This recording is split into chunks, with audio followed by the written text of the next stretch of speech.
Денеска Светата православна црква на денот после големиот празник посветен на светите апостоли Петар и Павле го чествува споменот како собир на сите апостоли кај народот познат како Павлов ден. Ден посветен не само на 12 апостоли од најблискиот круг, туку и на останатите 70 кои ја ширеле христијанската вера. Овде се празнуваат соборно сите апостоли, не само оние 12 кои што биле најблискиот круг на нашиот Господ и Спасител Христос, туку и оние од редот на 70 апостоли, за кои што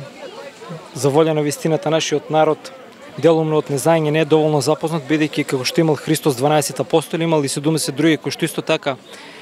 помагали, односно допринесувале во она апостолство, во она ширење на христијанската вера. Во поново време се зголемува бројот на млади верници кои се исповедуваат, постат и се однесуваат согласно пропишаните свети икононии, посочи свештеникот Арсовски. Се зголемува бројот на верници, посебно кај помладите кои што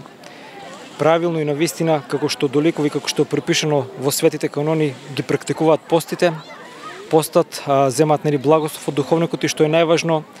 се исповедаат и се причестуваат и заедничарат со телото и со крвта на нашиот Господ и Спасител Христос. Во православието неговото дело се почитува на иста дата, 29 јуни според јулијанскиот календар или 13 јули според григоријанскиот календар.